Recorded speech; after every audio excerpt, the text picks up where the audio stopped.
All right, what's up, everybody?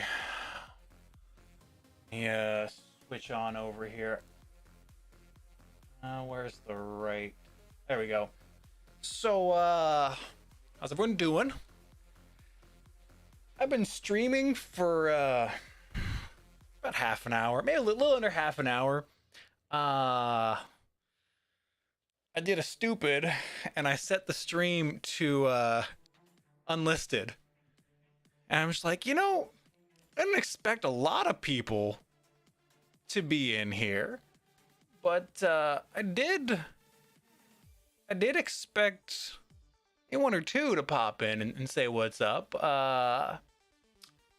So yeah, and I was like, let me check something, and sure enough, I'd been streaming for over 20 minutes, unlisted, which is why it didn't pop up. So quality, go me. I am just a technical wizard. So so yeah, that's where I'm at. But all right, I hope everyone's doing well. Timothy, NSA, Ethan, off to Aiden, Grims, Panda. That's a good number of people in here. Thanks for popping in. So the goal of what I want to do for this stream, I'm probably going to stream for another hour or two. I want to separate this into a bunch of different streams depending on how long it takes. I'm going to be going through previous gameplay footage from tournaments and kind of breaking it down, analyzing it, and finding the kind of top plays or good plays that I can make, like top 5 videos out of, kind of like you'd see on like Sports Center or things like that. Like I want to have that for our competitive side of the hobby.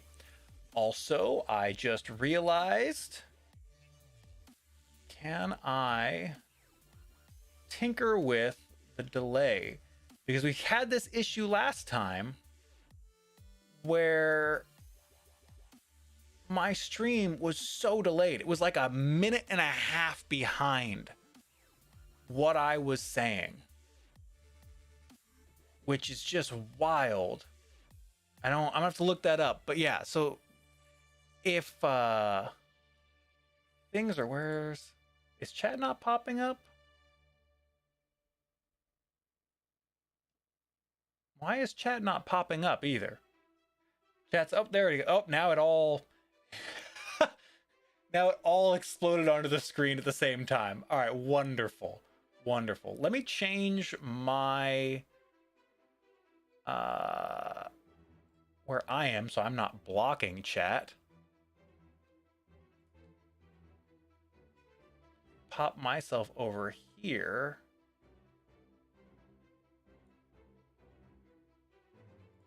And I think we're good now. Actually, let me flip one more thing. That way everyone else in the house knows that I'm streaming. Okay, so let me actually go through, because I've got a couple notes here already. I've gone through 2 matches. Socks, how's it going? We are live indeed. So let me know if the gameplay volume is louder than my speaking. I don't think it is, but just in case. So something that happened in the first round that, while I'm not sure is going to be a highlight, was a play that I felt was important and worth recognizing. So this is A Team versus Hanu. This is the first group of Foam Pro Tour 2019. And it is a 1 versus 3 where it's only player 11 on the A team left. So Hanu is going to try a flag rush here, and they're pretty much going to be successful. Player 11 catches that, realizes that they're not going to be able to get them, so throws their body out into the open to try and get tagged by this player who didn't realize that their teammate was going to successfully run the flag.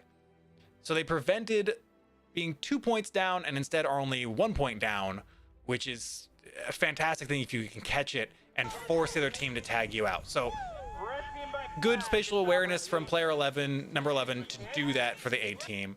And they end up winning the second round So there was an aspect I wanted to talk about right here as well during the second round that was interesting to note. I'm not sure if this was correct or not. My instinct is to say no, but again, player 11 here is up on this front line and has kind of more of an aggressive position than Hanu does. Hanu has players on this back left piece, this middle angled piece, and this right side piece. Volume's good? Awesome, thank you. Technology's great when it wants to be, yeah, right? That's a statement. So player 11 starts getting shot at from this middle piece and decides to bail instead, and Hanu immediately takes that. And I like this aggressive play from Hanu, recognizing more of the field is open to them. The thing I wish that they had done is these two moves absolutely draw the attention. I'm sure. I think Buff Daddy's in here. I don't know if you remember this, Buff Daddy, but were you looking on this side of the field when these two players moved up? Because I feel like this player in this back left corner should have moved up to a closer middle piece to press the field advantage further. Because as the rest of this round plays out, I believe Buff Daddy actually gets the tag on this player that moved up here on the right-hand side, which opens things up and allows the A team to clean up the rest of this round, which I felt Hanu had the advantage after that move. But then they just rush. They go for the flag cap. Don't get it, but do end up getting the kind of team wipe for 1 point. So the game is tied at this point, and this goes back to that play from number 11 that allowed them to now be tied going into round 3.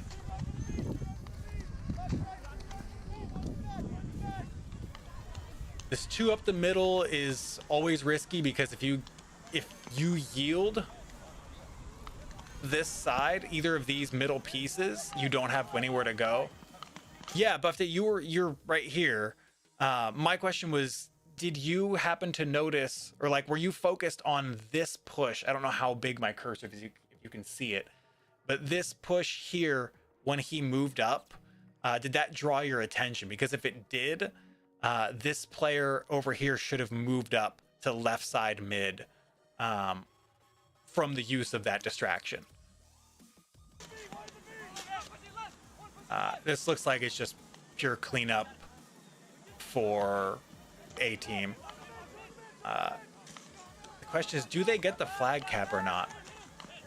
They don't get the flag cap there. You know, so this, okay. This just, I can't emphasize enough. Getting hit but not leaving. Ah, I see. Regardless, this emphasizes that play in the first round of this match, that preventing the flag cap and getting tagged out instead to prevent them from getting that 1 point, that essentially won you the match is what it did, because you would have gone into a fourth round at a tie game of 2-2 if that had not been the case. So I think that's props on number 11 for forcing the issue there. And then I want to show you, that was the third match of the day. I'm going to jump back to the second match of the day for one of the highlight plays that was pretty clear. And it's this round here. This is Hanu on the left and Paradox on the right. We're going through each group in order for this. So it's this first match, or this first round of the match. And it ends up being a 1v3 for Brett, who starts in this back left corner over here. 2 people on point, bad. There's nowhere to hide if they send 2 people wide. The guy, yeah. That's exactly my point, is 2 people there, is if they get either of these mid pieces, you don't have an opposite side to switch to. So it's a high risk play for sure, which worked because they didn't send anyone to either wide side mid, but it's certainly dangerous.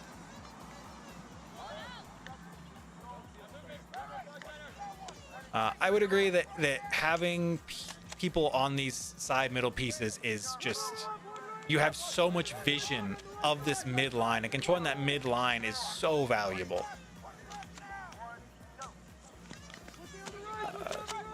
This is a relatively slow round for the most part. It's like the first round of the day. So I think at this point it's a lot of just kind of like feeling things out and not wanting to over aggress or overextend for teams as they get a feel for being on the field. But Paradox does get whittled down here. You've got Archer here in this top middle piece, and Brett still right here. Archer attempting to move back, does get tagged out though, and this is where the play starts.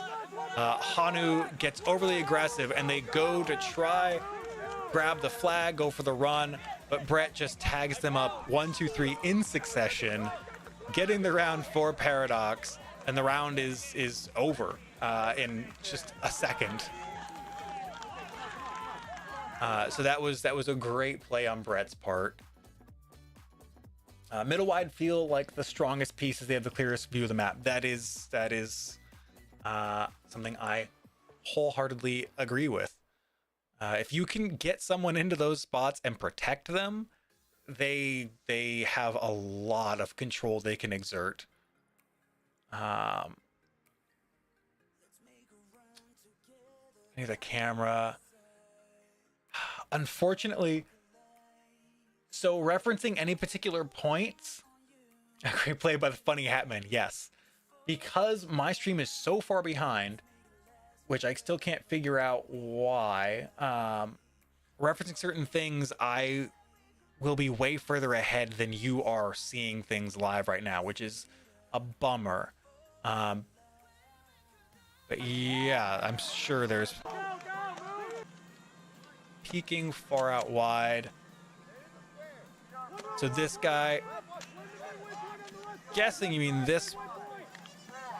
Oh yeah, peeking wide out there. Yeah, he's exposed a lot of himself. Yeah, that's true. And that comes down to not being able to switch hands when you're shooting.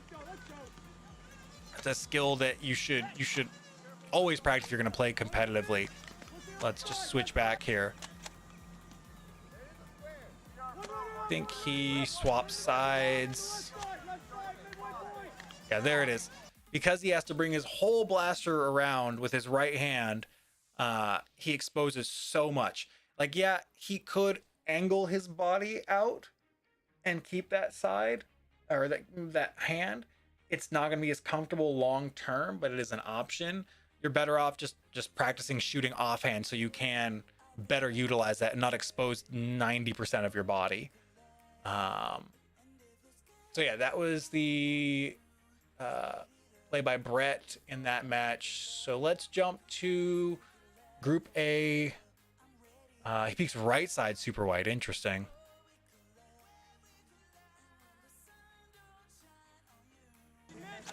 Guess that might have been it right there. Oh yeah. Archer could have punished that. Although Archer would have had to expose herself. Well, Archer may have been able to see that. This to me comes down to the teammate calls then. If they had been looking at this, they could have told Archer she was safe to low peak this angle and try and get that tag. So yeah, that's a good catch. All right, let's jump over to match 4 from Group A, which is Space Force versus Team Paradox. These are the two teams that won their first match. We've got Space Force on the left and Paradox on the right. They both went aggressive for both sides of the middle pieces, and that was a bloodbath. Like, that's 4 players down off the break for Space Force. I don't watch that again.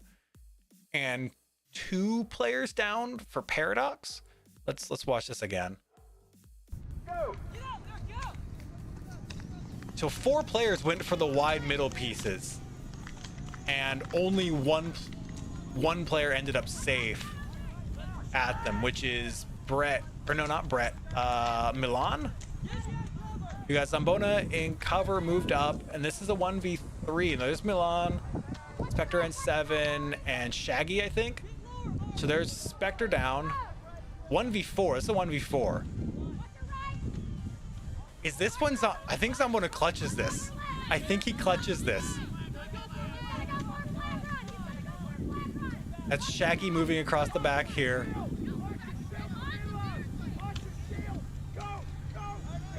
There's Archer back here on the left. They're trying to set up a flag rush, it looks like, and protect. But Zambona just says no. Milan needed to drop that flag. Zambona just 1v4s Paradox. What a beast. Okay. Let's see. When did he tag Archer? I need to see this. All right. Watching Zambona, when does he look this way? They're like 5 seconds before they go for the push. They're right there. Looks once, nails the tag. Tags Shaggy there. And the communication needs to happen. It needs to happen from Paradox there, because the second Archer goes down, they need to just get the tag on Zambona. This is a mistake we made as well when we failed to flag cap in a match we'll see later. But this is I mean, it's a great play by Zambona, plain and simple. That is fantastic. Blink and you miss the near team wipe for real, but Zambona pulls it back. Yeah, that's when I was thinking in my head of plays. This is one of the plays that came to mind for a video, and I don't know that there is a play that beats this one. There is also the 1v4 against us, where we line up essentially, and this one feels more significant because he has to pull up and nail one shot, one dart to stop Archer from being able to have free reign on him. So I don't know. We'll see the other one later on, but yeah, this was this is one of my favorite plays. All right, I gotta write this down. So Zambona 1v4 group A match 4. This is Space Force versus Team Paradox round 1. Yeah, that's just beautiful. Yeah, finally got a new chair. I've had it for a month or so, a little over a month. I'm still not used to it. Like it's I don't know if it's not a great chair or if I still need to get acclimated to it, but yeah. Hopefully it will be beneficial. All right. Team calls, absolutely. That is I 100% will push that as much as I can. The reaction is perfect. All right, teams again, stay on the same side until I think the quarterfinals you start swapping sides. So this was a much less aggressive break. Steam Home Lee, how's it going? They lost 2 off the break here for Space Force. Again, Paradox is controlling that middle line, which is so important.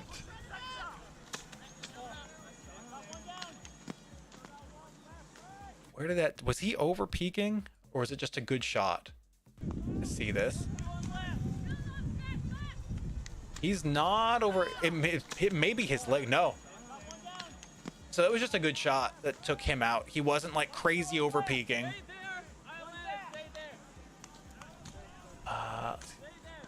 Sub badge doesn't show up. Do we have sub? I don't think I've enabled the whole join button. So I don't think there's a way to have a sub badge at the moment, Alex. Was Beef Squad vocal? Trying to remember. They're definitely better in the second time we played them, but we'll get to that match at some point. Well, chaotic is true, but that energy that took us by surprise. All right, it's like Spectre and 7 pushing up into mid. Milan is in the back right. Brett is in that middle left again. And is Archer still back here, or is Archer out? I see a blaster poking out over here, so I think Archer's still in. So it's a 4v2. Is it on Twitch? Got it, Alex. iPad is at 1%. Ethan, you mad lad. Plug it in. Let your iPad live. Good. They're pushing themselves up slowly, gaining that field advantage to get better angles. Ari gets tagged out. Moving up. It looks like they're gonna go for the tag or the flag push here. They do get the flag. All right, and that seals the match there, or should seal. No, that should. It's not round 3. Danuve, what's going on? So I do want to talk really quick about this. I don't know if I saw Brett in here a minute ago. I don't know if you're still in here, or no, this was Milan. Brett's on the other side. This is Milan. I don't know if when they went for the flag here, if Milan purposefully. Oh no, it is Brett. The two of you in the same piece of cover. Okay, I was right. Was this move purposeful to get her to look at you, to allow Spectre to start that run and get further on?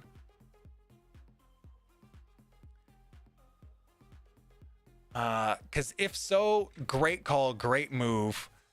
Because it was strange to me when I was watching it that you weren't like shooting at all or looking at her, like, so it just felt like you were doing it on purpose to draw her attention.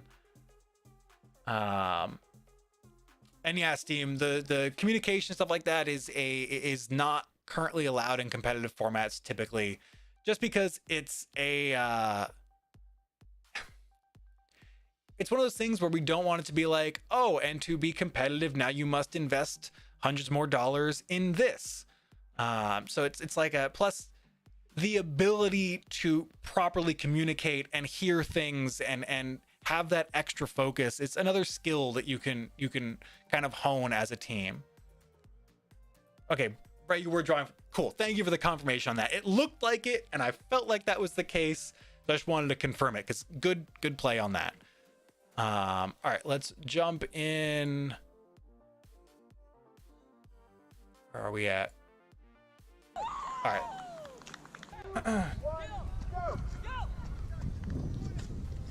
Off the break. So Space Force, since the first round, has not gone for an aggressive start contesting that middle line. And I think that's to their detriment. Giving full control is dangerous. And I don't remember how this plays out. So we'll see here.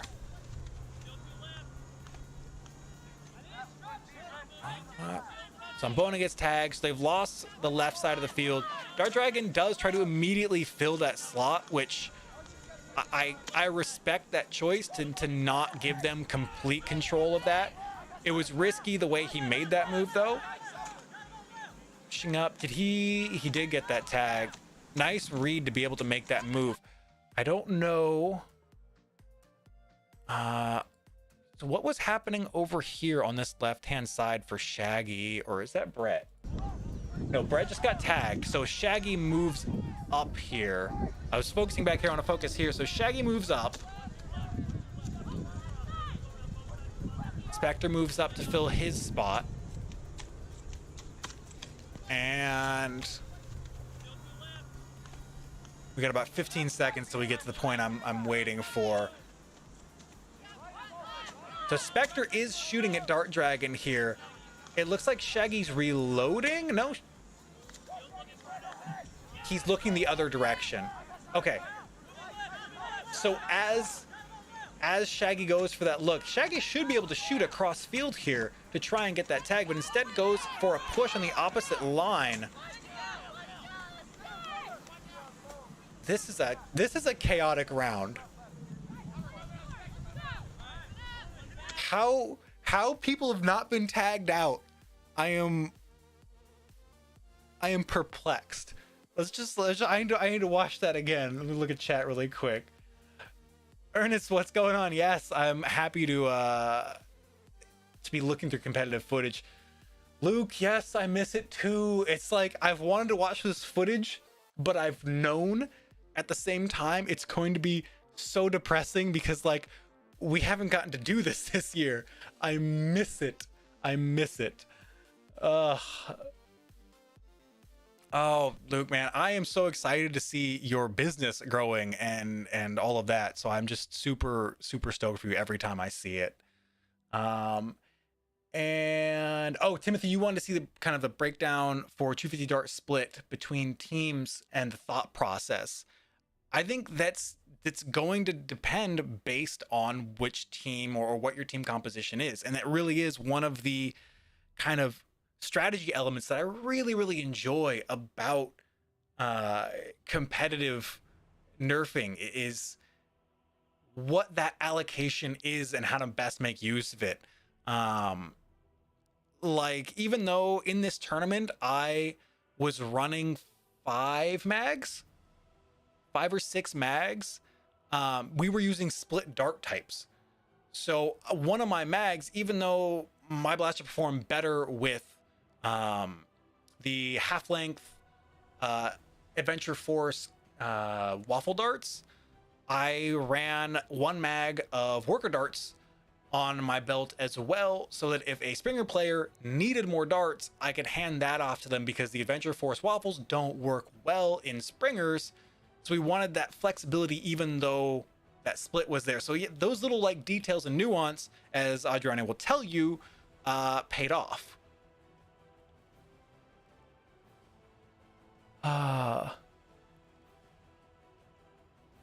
Business girl, not anymore. I don't know. Luke just moved to a bigger location. That is his business. I think that's fantastic. Don't understand how that guy ran twice and get that's why I need to look at this again. Now we've talked through the darts thing. I want to watch this again. So I missed Dart Dragon getting tagged out too. So Zambona gets tagged. Dart Dragon moves up. Dart Dragon gets to that cover piece. Ozzy, how's it going? All right, so here's the move up. Okay, so once Dart Dragon got into the cover, that's when he got tagged. Or it was beforehand and there was a disputed call going on or something, and that's why it took a minute. But okay, so there's the run up, and that's where Shaggy should have seen it, but he was switching over from his right side to his left side as he started this run. And that like extra second, we'll see it here, right there, he switches back, looking to his right, so he doesn't see his blaster moving, and he catches the tail end of this player running. And I believe this is the player that Naptown was saying he thinks is going to be a monster in the future. So I'm super excited to see how this player improves. So he sees him right at the tail end as he crosses behind this cover, so he can't take that shot. He could have pre-fired across here into where he thinks he's going to run, because you're obviously going to run for this piece of cover, but that's a split decision kind of thing that you may or may not make. Either way, he's pointing, he should be shooting, and he does eventually, but not before Archer gets tagged out. Okay, here's where the craziness starts. This Shaggy makes the move. They're both Jill and was it 60, 69? Sam. Okay, that's their name. Thank you. They're both focusing on this back left, it looks like, or the middle point. And Shaggy, Jill hears the call, Sam hears the call. They switch back to look at Shaggy. Shaggy doesn't get tagged here somehow, or maybe he does here. But at this point, Sam running back, both back left and back right players should have hit this shot. Like, the fact that he's not tagged out here is wild. And Shaggy makes it out too. This is just... What is this round? I don't remember how this round ends either. So Milan makes the push. Okay, so they do finally see the aggression. Spectre runs back with the flag. Sam does get the trade at least, which is huge.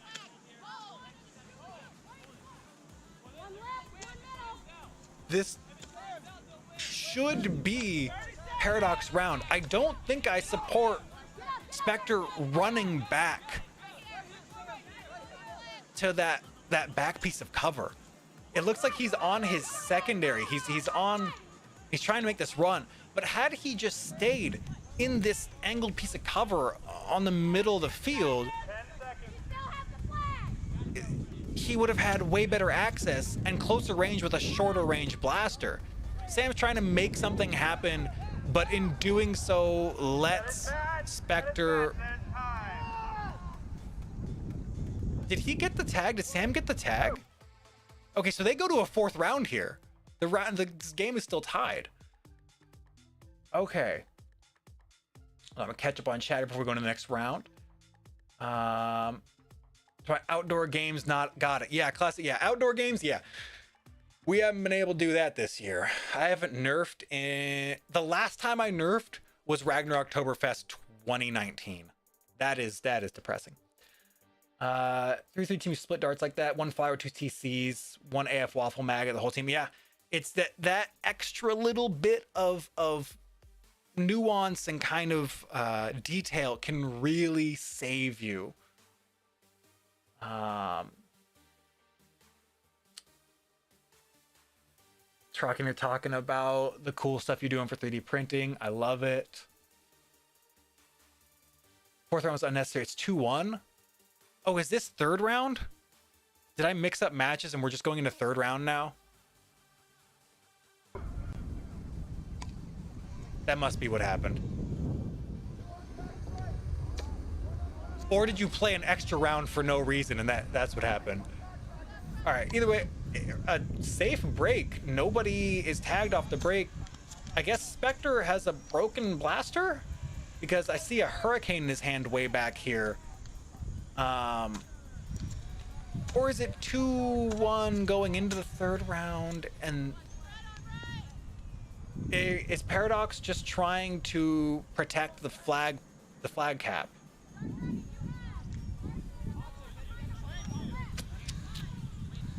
Maybe that's what's going on. The ref screwed up. Okay, thank you for the clarification, Brett. So I was so confused. Like, I thought we watched 3 rounds. Okay.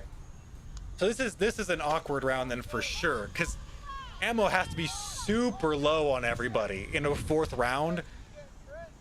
And now no one has ammo. Exactly. Okay, so yeah. So that explains why this round is this way. Super awkward. This is going to be just very slow. Sure, that's about 18 months ago. Yeah, this was so long ago, Smash. But good on you for training as if it will, because we will have more tournaments. It's going to happen. I'm looking forward to it. Talking with people about ways to improve competitive. There's changes coming to the BTA as well. I really, really want to grow things from like the ground up, that foundation level. Which you did get the flag cap round 2. Okay, that clarifies that. Thank you, Brett. Oh. What a funky match. That run around in the second or third round was wild. Also, Brett, you missed your 1v3 earlier on, which was actually the first round of the tournament. You got a 1v3, so that was always enjoy watching that one. All right, so match 5 for Group A, the final match. We missed the break of the first round, and it looks like Space Force has overwhelmingly taken this. Brett did have ammo. Of course you did. All right. So this is like the losers final. The winner of this match goes into the quarterfinals, and round 1 is convincingly taken by Space Force here. All right, Space Force, or sorry, A-Team on the left, Space Force on the right. Very passive. Okay, this, we're just gonna talk about this really quick. 3 people on one piece of cover is something you don't want to do. The odds of it being successful for you are so very slim, because not only is it hard to utilize that cover piece with even 2 people on it, and it's easier to get tagged out. 3, it's near impossible. Then you're also yielding field advantage on the other side. And they've lost control of the middle and the left of the field here, which is going to be very rough for A-Team. And as stated, having 3 there, they've lost 1 from it. Trying to go back towards that left side of the field. But he does make it. He's going to run straight up. I respect the aggressive, like, decision making, but had he gone instead for just like this angle piece of cover, or maybe one of the middle pieces, this could have been a more successful play. Because if we roll back, let's see here, they've lost one of their middle players making that run. Yeah, they just took out Sam in that middle. Is there someone? The resolution's rough. I can't see if there's someone on this piece of cover or not. Because there's no one here, and it's back mid, back right, and middle right. That's something you could take advantage of from this corner piece if you can get this tag out. Because this player here can suppress this player, and this player kind of not really, but this player has a harder shot on this piece. Granted, this player has a flywheel blaster, so it would have been rough, but in the moment, I get what they were thinking. But I feel like going for one of these cover pieces would have yielded better results. Okay, they did have Jill in this back left, but Jill in the back left's not going to be able to take this piece. So yeah, I think going for that middle left piece would have been a better call.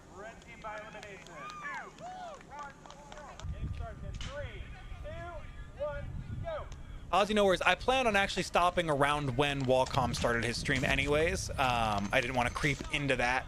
I do want to do this regularly because it's going to take me a while to filter through all of this and make it kind of like a normal community kind of hangout for competitive stuff. We go through footage, even if we don't get to play, we at least kind of get some of that energy, because yeah, I miss it. Lorik says they haven't nerfed in 6 months. I haven't nerfed in 14. Ugh. So sad. Yeah, Tark, exactly. That having one piece, over half of your team locked down from one angle it's rough. It's rough.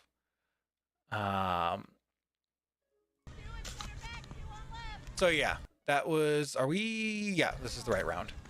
Pirate Johnson, how's it going? And Spam, what's up? Saturday's bumping for videos for real. I was bummed I did not get to finish a video for today to post, which is why I wanted to stream. Jill tried to make that push for the middle left cover and was tagged out. They're still, A-Team's still playing passively here.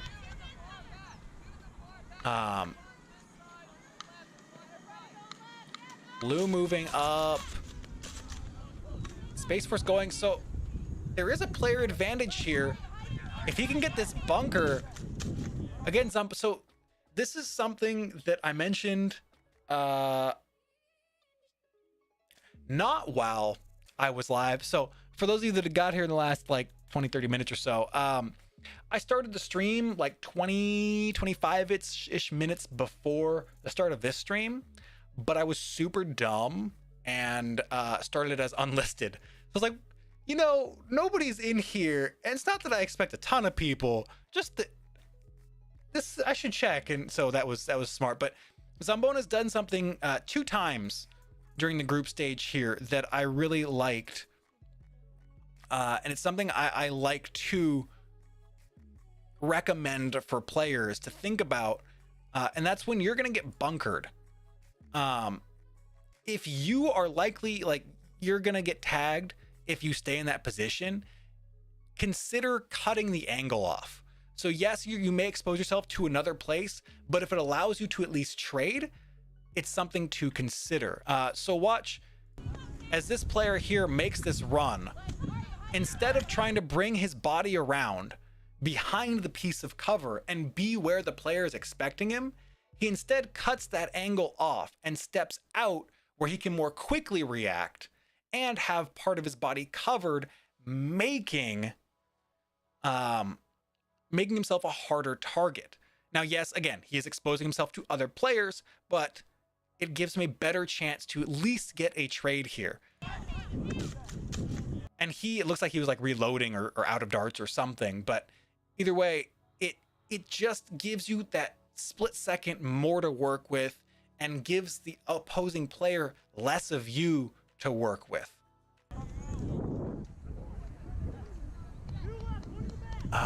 Unfortunately, he didn't get tagged out by... Okay, now he gets tagged out. So I know we've got 1 player back left, 1 player back mid. Is it a 3v2 or a 3v3 here? So he's just trying to prevent the flag cap, gets the tag on the flag cap. They need a flag cap at this point. I'm so focused on talking about things that I'm not paying attention to the scores. All right. So that was that.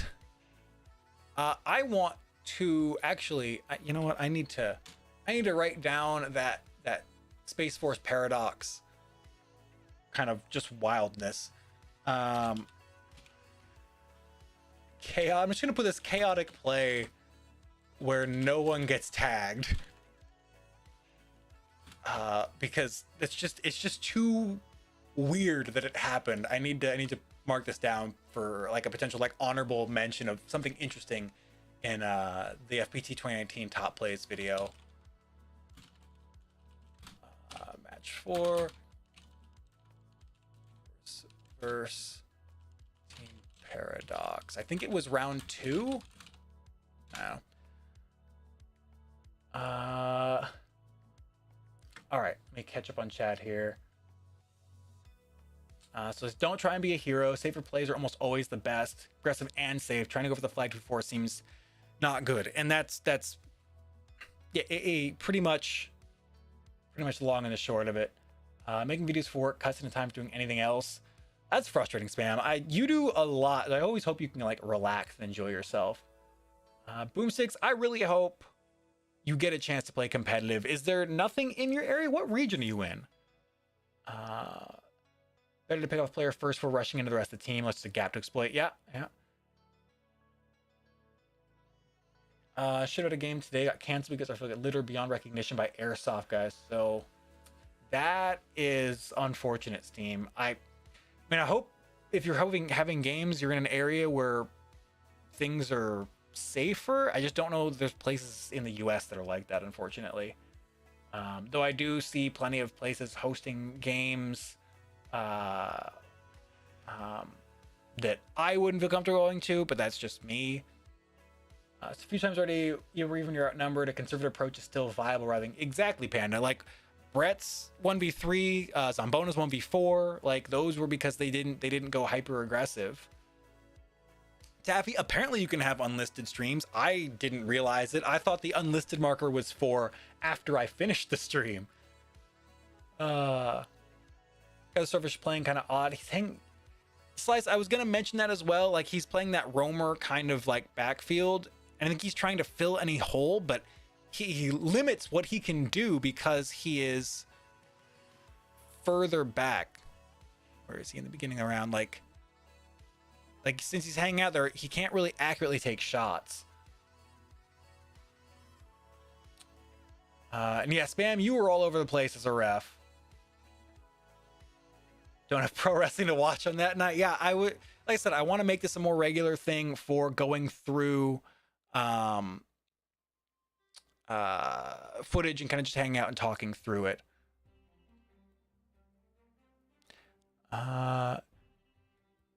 Tarky, get aggressive. They're playing. I think the other team won't hit you. Yeah, if you're sending yourself out there to open something up for your team, that's totally different to me than just running out there overly aggressively.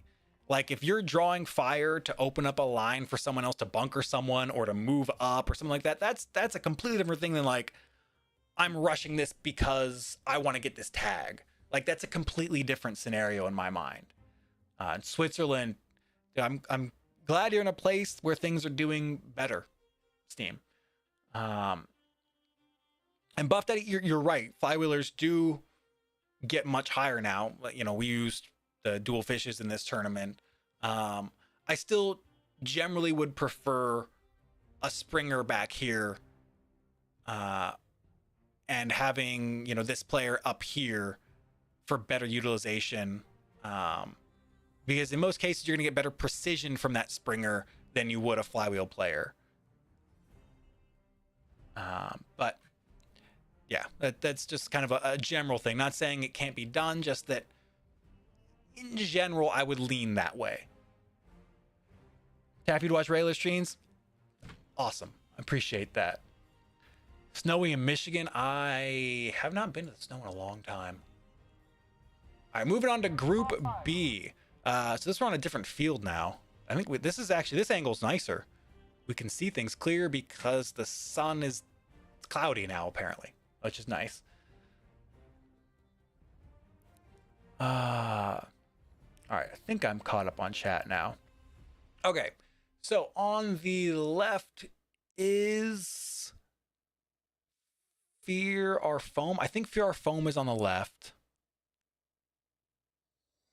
And Virginia Renegades is on the right. Oh, shoot. No. Virginia Renegades is on the left, I think. 4, 3, 2, 1, go. All right. So a passive approach from both teams. Again, something to remember. This is the first match of the day for this field, so I'm not surprised to see a more passive approach from both of these teams, as they haven't watched anything yet. They don't know how the other teams are going to play, so it's like that kind of cautious, like, this is our first tournament, like that kind of thing. This is not surprising to me to see, so I understand that. So it's 3 for what I believe is, okay, where did that tag come from? I'm not sure where their middle player got tagged from, unless he was peeking up or it was right here maybe. Either way, Fear Our Foam has the advantage. Is that Blaster?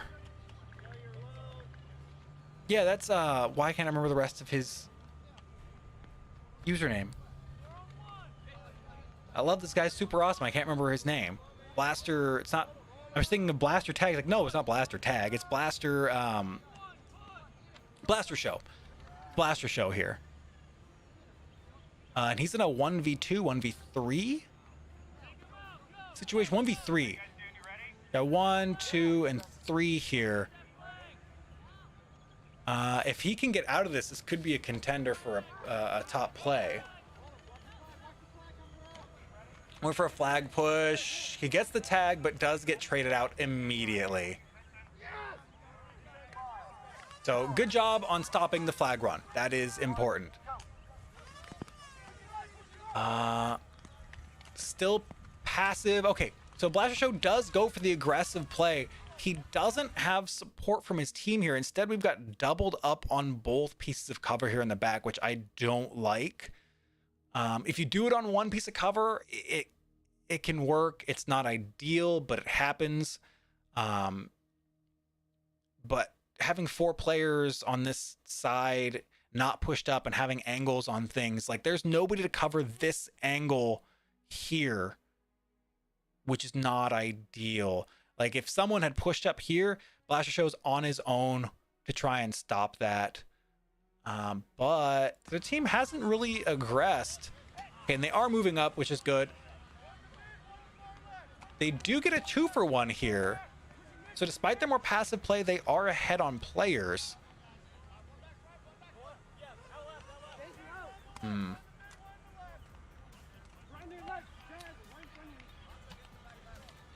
They've moved up. They've taken this middle line. They understand they have the advantage. They need to push it.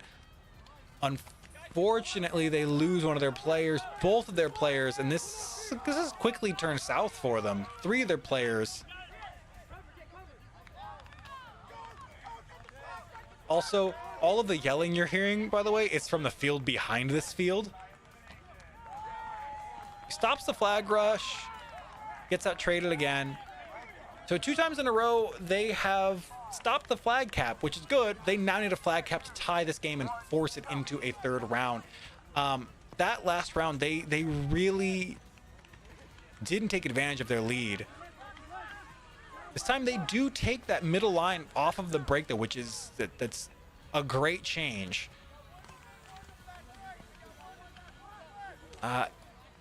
He may be peeking the same direction far too often, though. So it looks like they have 2 players in this back piece here. 1 player in the back right, 1 back left, and 1 mid, I think. So this has allowed them to move up, and I like this move. I will also catch up on chat and go through this after we finish this round here. So they're trying to spread out, which is just the right move. This back right player does get their middle left, but they trade out for their back left, which is an even trade, which when you have field advantage, you're okay with. They try and take this middle. Going for a rush and a bunker, I don't like that move. And they haven't done anything here. Okay, this breakdown is not. I want to go through this. Also, the screaming, I can tell you for sure that the screaming we just heard at the end of that play was after Brett's 1v3 clutch. All right. So here we have, it's 4 on the field still. They move up. Here's this play. This player has to see this. I think they have to see this, right? Yeah, they're going for it. This is a tough call because typically you'd want to take this middle cover piece here and try and hit that line with your far right player. And double it up and kind of just lock them down and get the tag. But he can't because someone's already there and they're watching a different angle. So instead, he's chosen to go for the bunker on the opposite side. Because he can't go to this piece because then he's kind of blocking part of the angle. Not really. Maybe going to this cover piece right here and just putting 2 lanes of fire on him from the same direction would have been better. Because right here, he's super exposed. What I don't like is this. The communication broke down here because this mid player should have been ready for that peak to get the tag trade here. And again, right here, this player moves up without getting this tag. This player is still here alive. Moving back, is their blaster broken? Are they having a blaster malfunction? Because they had free lines on these players. Blaster Show's going for a flag push, and he almost gets there. Okay, so his blaster is that's what happened. Rushed for the flag. Do they get the flag cap? No. No, that actually happened. So you go to a round 4. Okay, so it is Renegades here. Virginia Renegades is on the left. Oh my God. Okay. That's that was pretty entertaining. I'm gonna mark that one down after I catch up on chat because I don't want to. Not ignoring chat, just don't want to break things up too much while we're going through this. For tournament commentator, it's, believe me, Jay, I actually had intended to do live commentary of a couple tournaments and have been talked out of it by my teammates. So it's something that will happen in the future. It's just a matter of when I stop playing and start doing that instead. Yeah, Buff Daddy, getting high FPS and flywheel is definitely achievable now, and it makes me happy to see, because I like seeing that progression. Slice Nerf, I'm not done competing yet. I don't want to. I want to play against a lot more people and teams as people continue to get better and better. Like I want more top teams and that high level competition. Excuse me. Glad you enjoy your AccuTrooper, Aussie.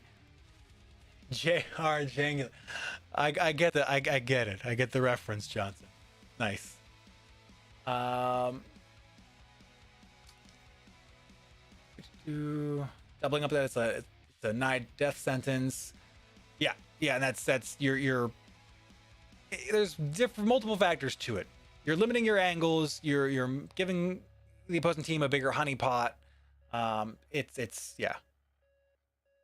Stark saying something he doesn't see is a purposeful attempt to drain ammo. That's a really good point.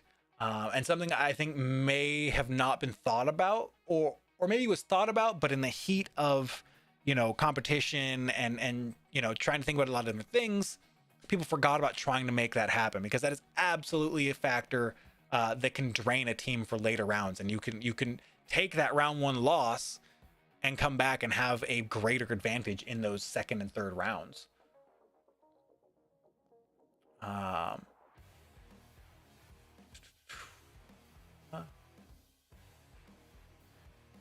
Classic, I really appreciate that, but I have done nowhere near as much as many others, and there's so many people that don't get the appreciation they should.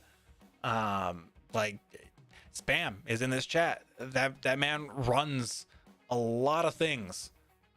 So like, just so many people that without them being in this hobby would not be anywhere near what it is. So yeah. Trina says, been over a year, rusty on the rules. Yeah, right. It's been so long. It's so sad. Brett, you have not peaked yet at all. I am looking forward to you getting more time to compete, because it's gonna be awesome. Classic, I am really glad that you found a group to play with. Like, seriously, that is awesome. I hope they're a good group and you really enjoy playing with them. Imagine having Jang PVC framed green screen with a lazy Susan on the bottom and a stationary camera mount. Player highlights preview prior to every match. Joe Johnson,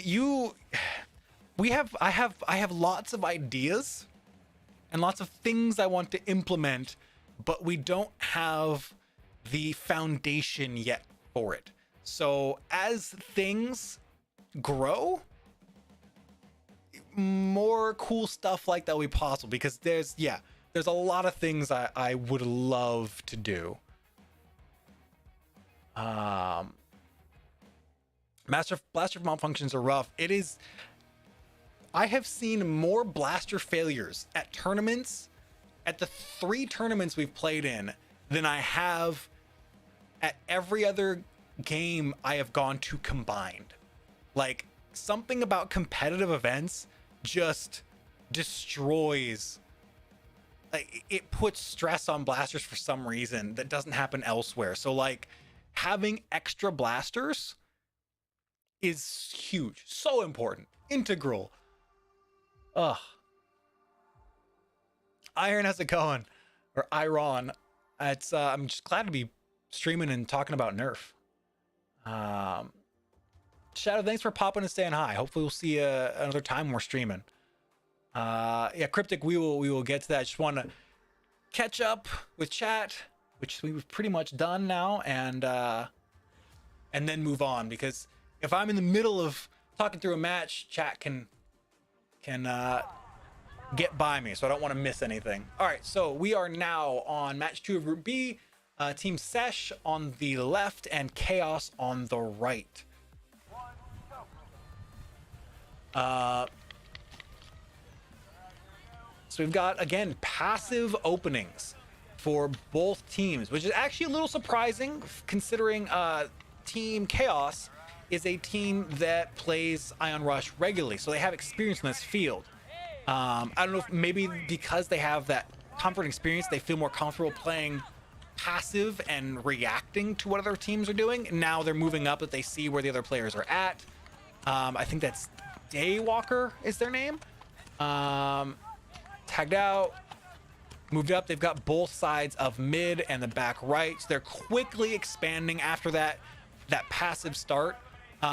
They do lose one player though, but at this point it's a 1v3, 1v4.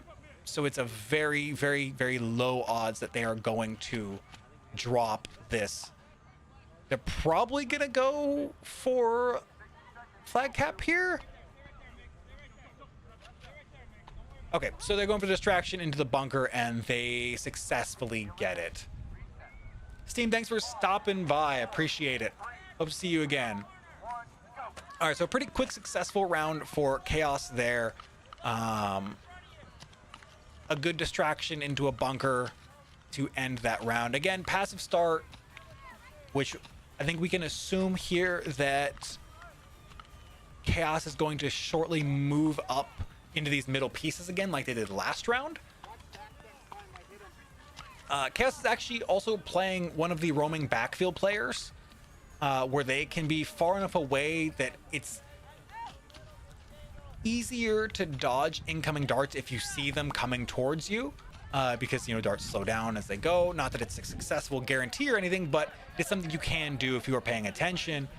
So right now it's a 1v1 trade, or 1-for-1 trade, and actually Sesh has taken control of the field here. They've got the middle line on both sides, and they've taken out their back left player. They've got their roaming backfield player, one on the back right.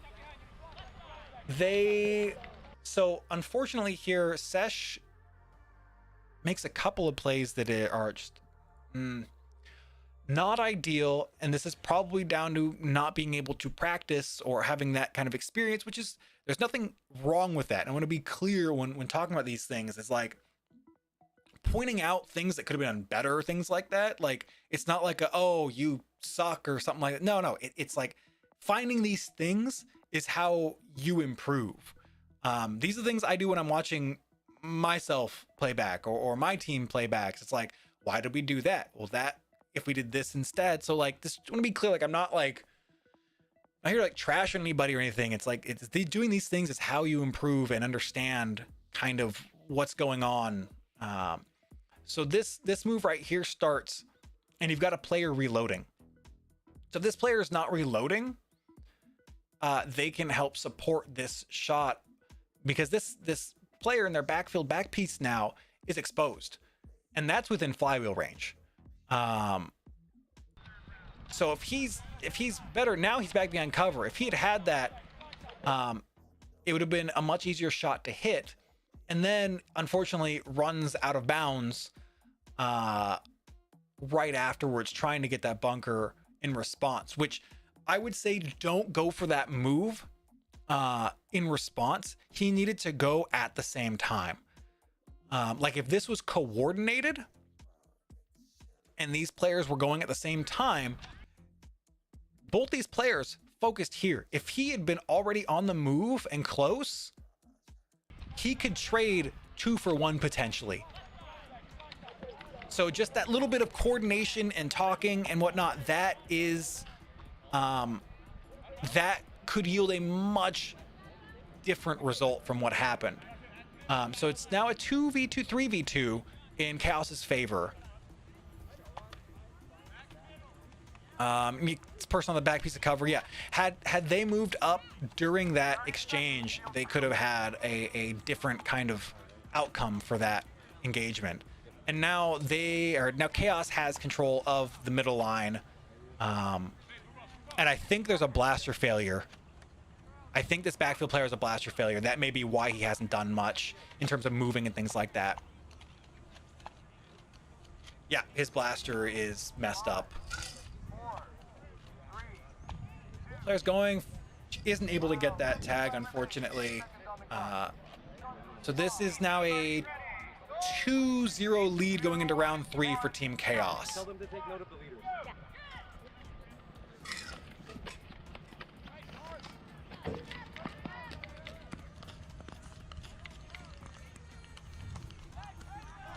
So this was a more of an aggressive start for Sesh. They're down a player here, though. They no longer have control mid. So she's either out of ammo or another blaster failure and goes for the flag. Does she get it? She's running to safety. How is she not tagged? Okay, she finally gets tagged. That was wild. Did they get tagged out in response? I need to watch this again. Okay, she runs back with the flag. I don't know if that was a rules misunderstanding and she thought the flag comes back to their side. But as this happened, there's 3 players shooting at her. And they're all focused. They could have used this time to move up. Cybern, what's going on? It looks like they did get a trade out, though. So it's a 2v2 here. And the flag is way back in their back corner of the field. So if they can tag this player here. Okay, no, they get one over here. Oh, there was 2 on that cover in the back left. So now it's a 2v2. If they can get this player on the back right piece, which they do, he can run this flag. Is he gonna get the flag? He gets the flag. Oh my God. Okay. I love seeing things come together. Like, if this happens, then this could happen, and then seeing that happen. Cybrin, what are you doing? I miss hanging out with y'all too. Thank you for that. That is far too generous, but I appreciate it. Glad to have you here as always. That is. I'm just like, I love seeing a potential for something to happen and then seeing it happen. Like, that's great. So it's now a 2v2 tie, and they're gonna go into a round 4. I'm going to mark that down as a potential top play, because they understood if they took the right side down, they had that potential to get the flag run that they needed, or they were going to lose, because eliminating all the players doesn't get them the win since they were down 2-0 in round 3. All right, so let me write this one down. 2v1 or 2v2 flag cap to force round 4. This is Group B match 2. Team Sesh versus Team Chaos. Round 3. All right, awesome. I love it when a plan comes together, right? Okay, let's watch this again, because it's a 3v2 technically, and he takes this rush. Now, it would have been better, even better, although this person is focused here. Their back left player is focused on this bottom right player. And that's what needed to happen for this, because then they turn and realize, oh, I need to do this. And they're way behind at that point. That's huge. That's just huge.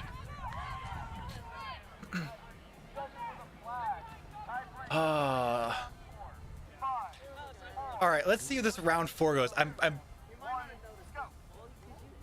think I don't know who wins this actually. All right, so much more aggressive push from Team Chaos. That stretch may have been a really bad idea, by the way. I hurt my shoulder a few days ago, and I'm just now getting to like. It's that point where like you move things, you feel like instinct starts kicking in, and you do things. You're like, I'm not supposed to do that yet. Yeah, that may have been that. So they've got, this is the first time actually we've seen a team off the break go for a middle piece of cover. They usually go for the angled pieces if they go middle area. Instead, we've got someone pushed up right here. And they've got flag early. So he did overrun that. That was risky. He could have been tagged. And they've got almost full control of this middle line. They do lose a player though. So it is a 5 versus 4, 5 versus 3. Sesh has a large numbers advantage here, and they're going to try and force this now. They tried to just run the flag. They must have been out of ammo.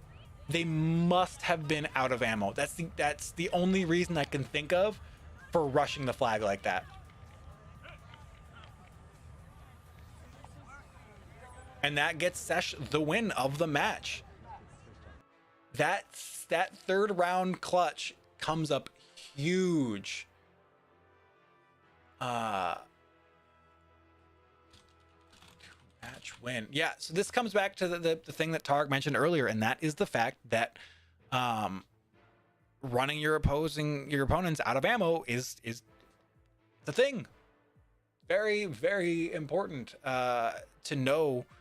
Is your opponent out of ammo? Are they low? Or, what's the deal? Because that can give you a lot of valuable information. Like if you see an opposing team rushing the flag and someone dropped their blaster, you know that they are low and they are probably going to try and force something through. All right, so that's that. Let's do 1 or 2 more. Check the All right, so this is Team Chaos versus Virginia Renegades. Chaos on the left and Renegades on the right. Yeah. I mean, I'd like 60 on everything, but that doesn't happen. All right, again, ooh, this 3 stack is so risky. Every time I see it, the passive start, Renegades have a more aggressive start, though not by much. They just have 1 player up in mid. Now comes the aggressive push for Renegades, and they've taken control of the midline and actually tagged out their back left player and a back right player, 2 back right players. This comes back to that point of sticking 3 players on 1 piece of cover is a honeypot for an opposing team. It's hard to hide behind a piece of cover and block out multiple angles from that single piece. Not saying it's impossible, but it's harder. Going for this. Oh, did Blaster Show just trip and fall or run out of bounds or something? He didn't get tagged. So what happened there? That was a wonky end. Because I thought he was tagged out. Is your opponent out of darts or is your opponent out of darts? Know the difference. Oh, Brett, I love having you here. So yeah, I'm pretty sure Blast Show got tagged. Although Cybern was watching this right here. So maybe Cybern can clarify that what happened there, if you remember. This was like a year and a half ago, so understand not. Bounds, you remembered it? Thank you, Spam, you were there too. So they were calling to try and go for a flag rush. And again, Chaos losing someone off the break early. That is... unfortunate. Okay, I was thinking about something else. I want to watch this break again. Did he overextend or did someone just hit a good shot? Because that happens. Like, you can have a good run and still get tagged out on the break. He potentially overextended. He went for that early push and may have been staying too high and caught a a dart to the face or something. That may have been what happened. So we've got one person top middle.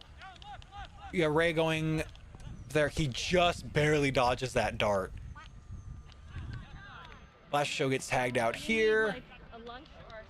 So it's now Chaos advantage. I think it's a 4v1 at this point. No, 4v2 at this point. You got back left and back middle. They may go for a flag cap here. If they can take out like the back middle player, although they just lost one of theirs. Spreading out, I like this decision to spread out and not focus solely on one side. If you're not going for the flag cap, you don't really need to condense yourself together. Yeah, Ray is a very good player. All right, so it's the 3v1 at this point, and they've just logged in. I wouldn't be surprised to see one player move out wide. They do just get them on the pop-up shot. Okay.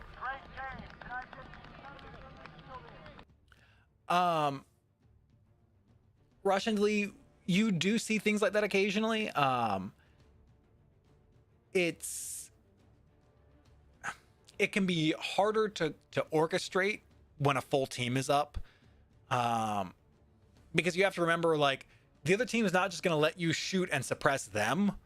They're also going to be shooting back to suppress you. So yeah, it definitely happens, but it's not just as easy as like, okay, everybody pop up and shoot, because people are doing the same thing to you. And so they're going to be locking you down while you're locking them down. So it comes down to less of like an entire team orchestrating and more like 2 or 3 players trying to work together to make things happen. All right, let's do one more. That was quicker than I anticipated. Because then I'm gonna hop off and pass things over, because Wacom is streaming, and I just don't like the concept of streaming when he's streaming as well, because he does that every Saturday night, and you know, yeah. All right, maybe we'll finish this group out. There's 2 more matches in this group. Maybe we'll finish Group B out. 5, 4, 3. Okay, so we've got Team Sesh on the left and Fear Our Foam on the right.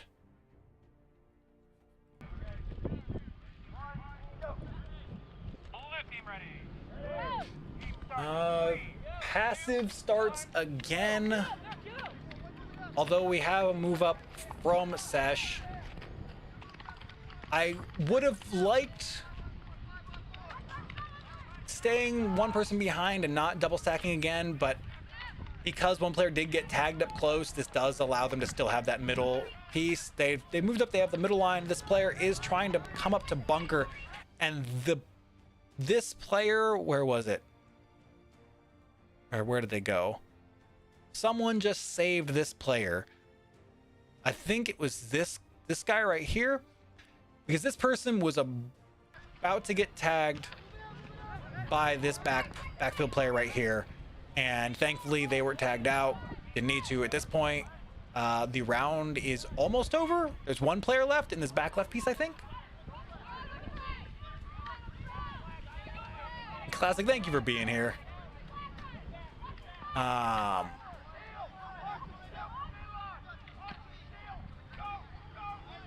Yeah, this should be a flag run. This player is yeah, okay, now they're going for the flag. They do get tagged, but what should have happened while this was going on, while that flag run was happening, is they should have split the bunker piece. If they had split that bunker piece, like, by just staying where they were at, they were yielding to the possibility that their player running the flag gets tagged out, and they could still be tagged out as well. If you, as your person is running with the flag, you go and you split that piece of cover, they can't hit everything at once. So, I mean, unless they have a secondary they pull out and they do some like cross arm wildness stuff that, like, that's top play material, but like that's not going to be the norm.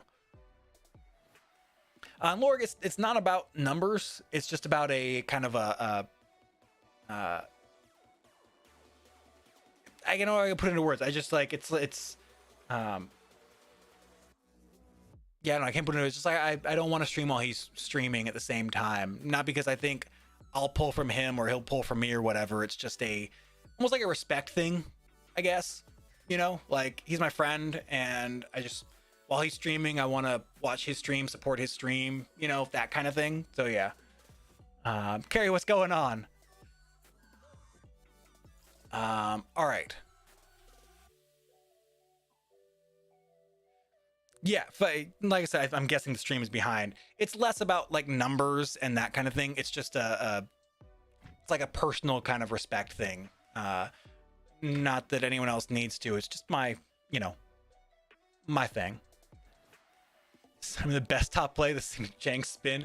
Yeah, the spin where I reloaded into nothing. Yeah, that's a top play, definitely. All right, off the break, we've got passive plays again.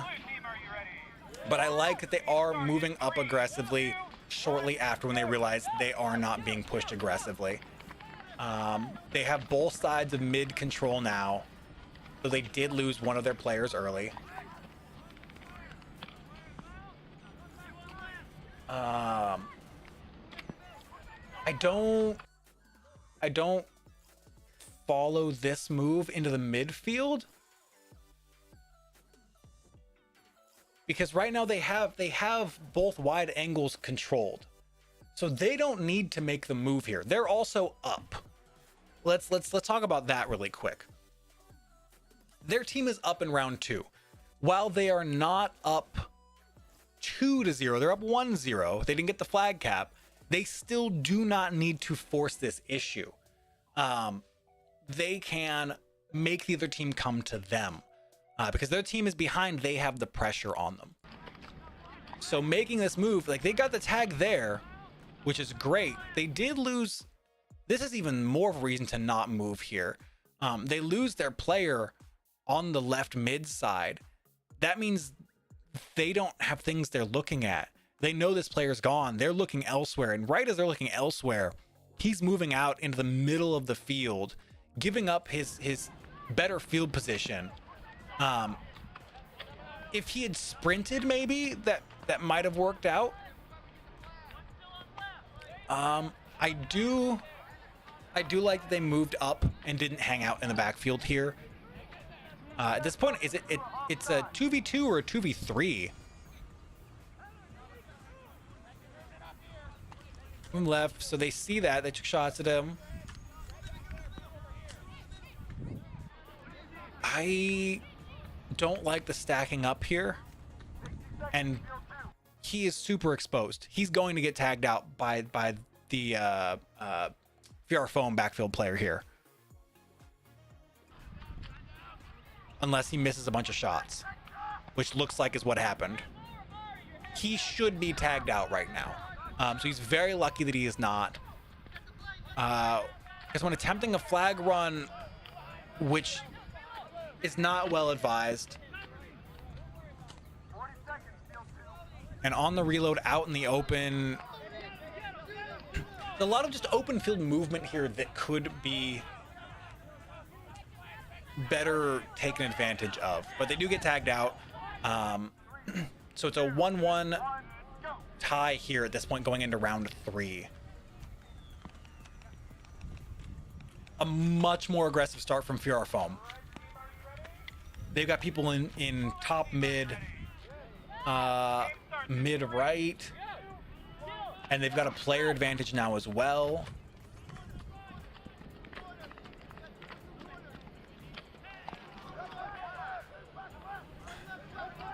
I think this was just a number of, oh, and they're gonna get that flag run too, running on the opposite side. No one called it out. It looks like he got tagged as well. This was... Sesh had the advantage, and they got overly aggressive with it, which is unfortunate. But hopefully something they learn from for future matches, because they moved at times they didn't need to move and tried to make things happen when they didn't need to. Now, there may have been some blaster failures involved that may have kind of pushed those decisions to be made. I don't know, so I can't say one way for certain, but just kind of, you know, something that hopefully they were able to take from. That would be red team with a flag. Most commonly competitive blast you see people fielding. Yeah, Talon Claw is probably the easiest answer as Foam Blast put out there. But yeah, there's and it's gonna be 100% different next tournaments. Yeah, there's a lot of options now. Like, I think Michelle put it pretty well. Like, there's serious options, and I assume there's going to only be more, which I love. Jero, thank you for hopping in. I appreciate it. Hopefully we'll see you again when we do this next time. Definitely take care of that grumbly stomach. Get some good food. Double It comes to bite them. Yeah, doubling up is I can see it in certain cases, but it's not something I would recommend doing all the time. We did it occasionally.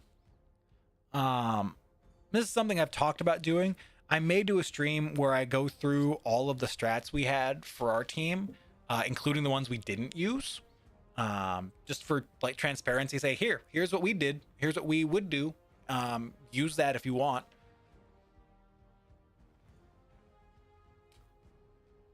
Oh, Cybran, the black hole call is not from this field, and I know that because the black hole call is from Space Force's field, and that is when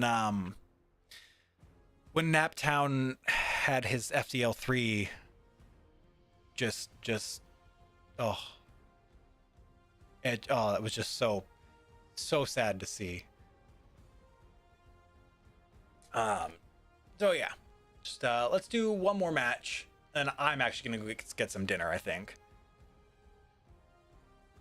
because realizing now it's almost 5:30, and that is a kind of dinnerish time. Okay. All right, so we've got, is this a rematch? This is a rematch. Okay, so this is match 5 of Group B, the last match. This is like the losers finals. The team that wins this will go on to the quarterfinals. Teams that loses this will be eliminated. So I know, I remember who wins this because we played the team that won in our first match of the quarterfinals. So it's not gonna be a surprise for me. All right, let's see where we are at for the break. Again, 2 double ups for both teams. Both teams have doubled up double cover, but thankfully Chaos is making the move first with Ray moving in that middle cover. They do lose Daywalker. I think it's Daywalker. So they have nothing. Oh, that's coming down. Oh, the camera. Ray's moving up. They've taken care of their back mid player. Okay, and now a run from Pablo here is just gonna clear. No, we lost the rest of the. That's right, the battery died. Oh no, the battery died right at the end of the round. Oh. I wanted to see how many people Pablo tagged because this could have been a play.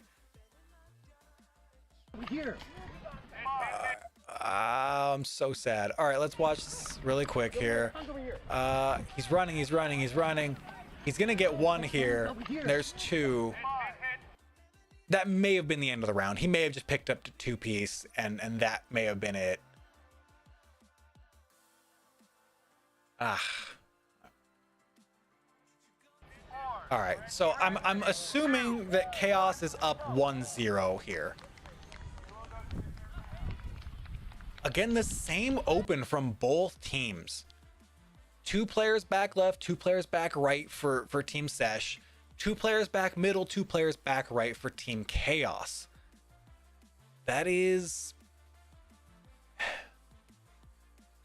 It's passive. I mean, it's passive. How quickly they move from this is important. And right now, Sesh is peeking wide out. Ray's making that same move again. They were more ready for it this time, but he still makes it. Pablo makes the run, but is punished for it this time. That's a huge difference. They do the trade out, but a trade. So 4 players gone in under 5 seconds. It's now a 2 versus 3. I'm sorry. No, he wasn't tagged. The 2 versus 4, so it was a 3-player trade out. But now it's a 2v2. So Sesh just lost the advantage big time. I'm actually going to rewind because I want to watch that back, how that happened. So it's a 4v2 and they realize it and they want to press their advantage. But what they're doing to press their advantage is they're all running at the same time to the same place. And it's just like, it's almost like lining up for the opposing team. So their shots are able to connect, and now it's a 2v2. And I'm going to guess that Chaos wins this because they've got the momentum here. The last 2 players for Sesh are in the same piece of cover. And Daywalker's going for the run and is actually going to be able to get it. That is a clear and distinct way to end that.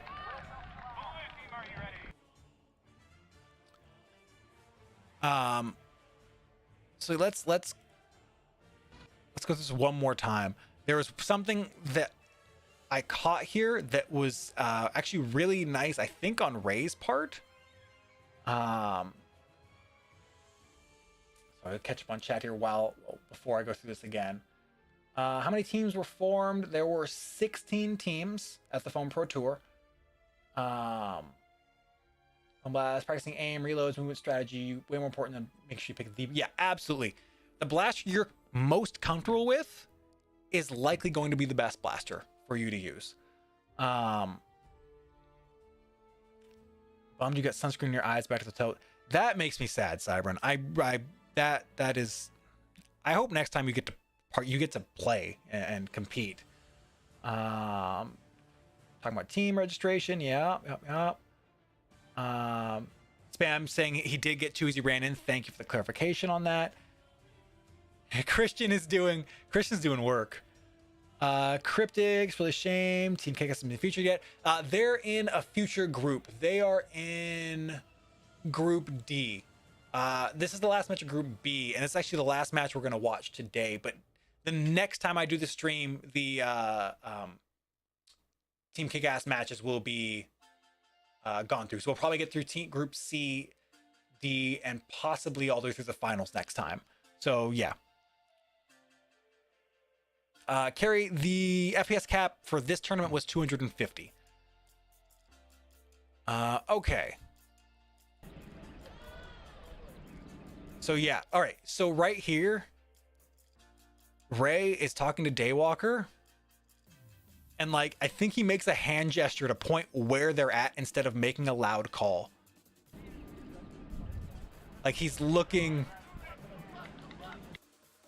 Yeah, I think it was like either a quiet call, because like they're looking at each other and communicating, and he's not making a loud call.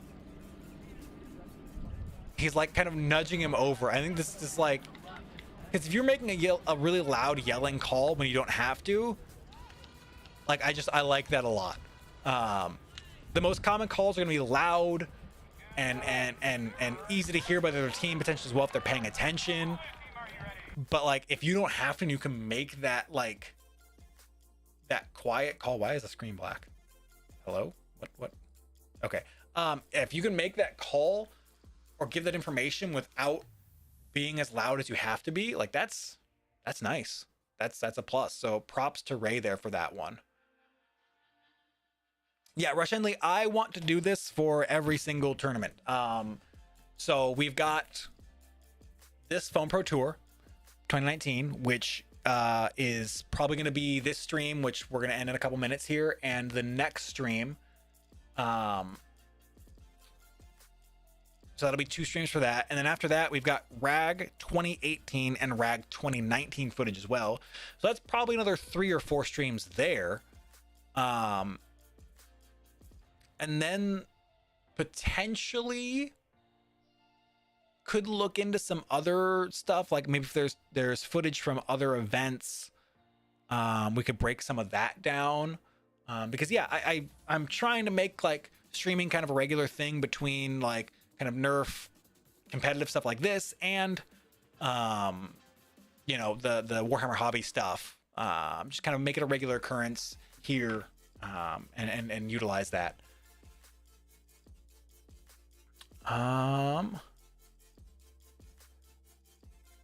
Spam, I do have the exhibition match. Did anyone get their blaster to 250 for the cap? I don't know. I think maybe a couple people got up there. We didn't.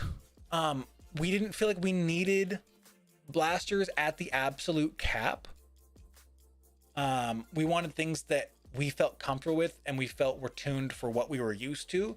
My blaster was at like 170 or 180. It was an FDL 3. Then we had our dual fish, which were what, around 200 ish. Ocean, no worries. We're gonna end the stream here in a few minutes anyways, because I'm going to go get some food as well.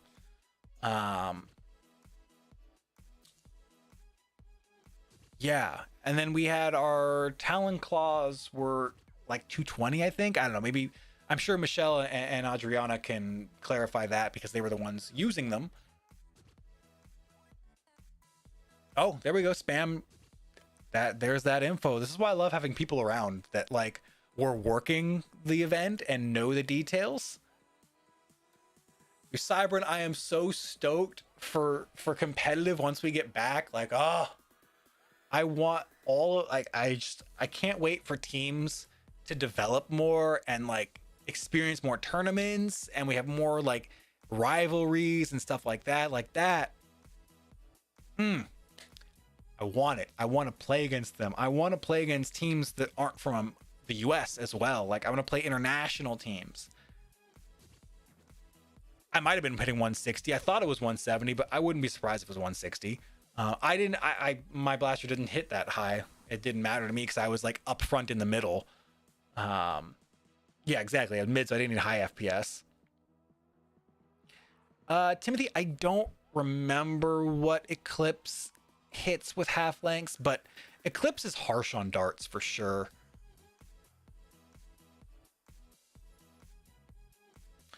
Ocean, hopefully games can be in your area at some point. If not, like, be the person that starts them. You can be the impetus for that to happen in your area. Yeah, Lightning Eagle did have the bow. Carrie, awesome. We've got the A team, which is a Canadian team, but I would love more Canadian teams. I would love to see a Canadian scene for competitive continue to grow. Like, I want that in every region. And I 100% agree with that sentiment of taking a blaster with less spread that's less powerful over one that's more powerful with higher spread. Absolutely agree. As for when I'm going to do the next one of these streams, I don't know. I could try and do it during the week, but something about like a weekend afternoon. Maybe I'll do a Saturday or Sunday afternoon. I'm going to think about that. I will post about it. I'll make a post. I'll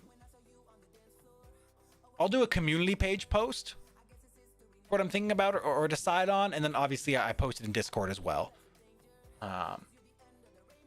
Taffy, I look forward to it as well. Definitely get the exercise going. Like, the name of the game is cardio. The better fitness you have, the better you will be able to perform long into the day. Cyber, and I understand that. Vid on top 5 mods. I don't feel like I'm the right person for that. Because I am not really a modder. I'm more of a player.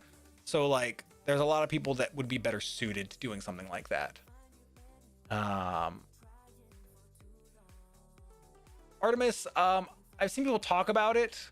I'm I mean, obviously we've seen like the kits that turn, you know, long shots into automatic springers. But yeah, just waiting for something that's, you know, robust but still compact and not overly heavy, and you know, it'll be interesting if it can be done. I'm genuinely curious, and you know, looking forward to seeing what that ends up being if possible. Yeah, for real, Siren, jumping in with some heat. I want competition. I want more of it. Like let me put this out there. Like Dauntless, we've won the tournaments we've played in, but I do not feel correct in stating that we are the best team, because I do not feel we have had enough representation yet.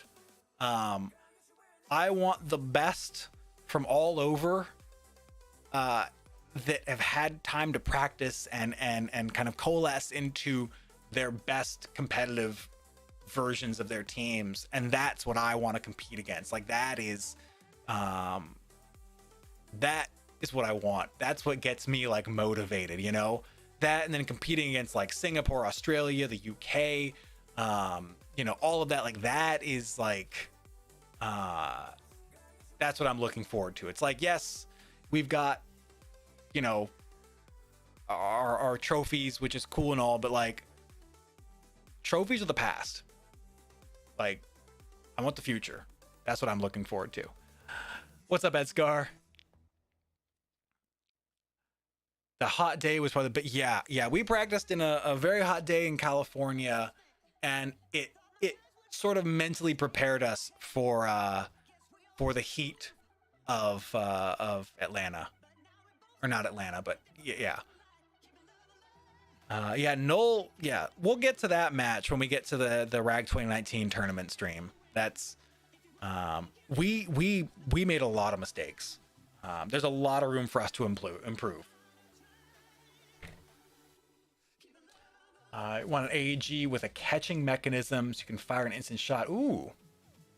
Yeah, that delay is the delay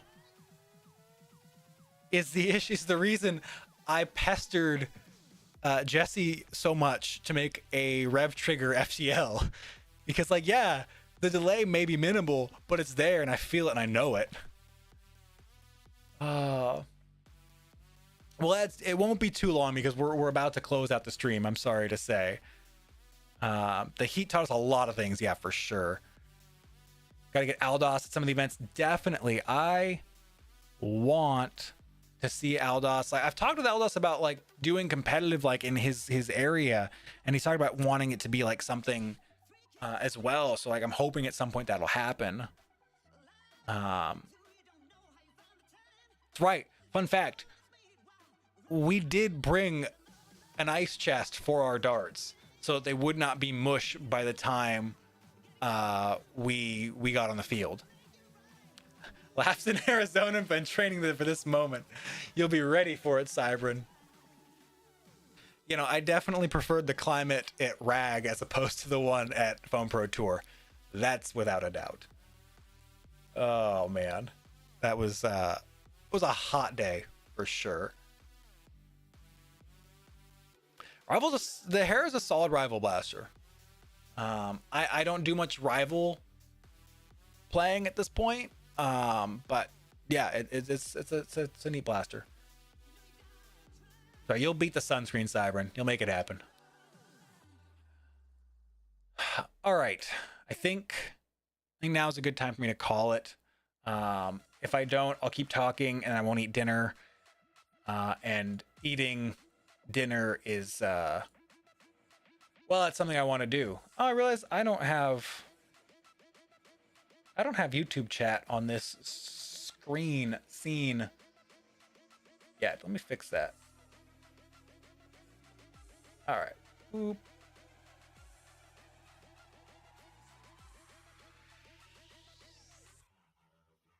I need to make it even smaller.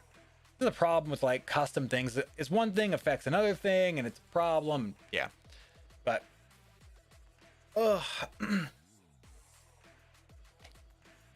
yeah, I'm honestly looking forward to tournaments being hosted in different regions. Like we've got a West Coast major and an East Coast major in, you know, Ragnar Oktoberfest and Foam Pro Tour. I want to see like a Pacific Northwest regional, a mid-country regional, like maybe Texas or something, and then like something like Midwest. Like I want to see those. So that's something I'm looking forward to in the future.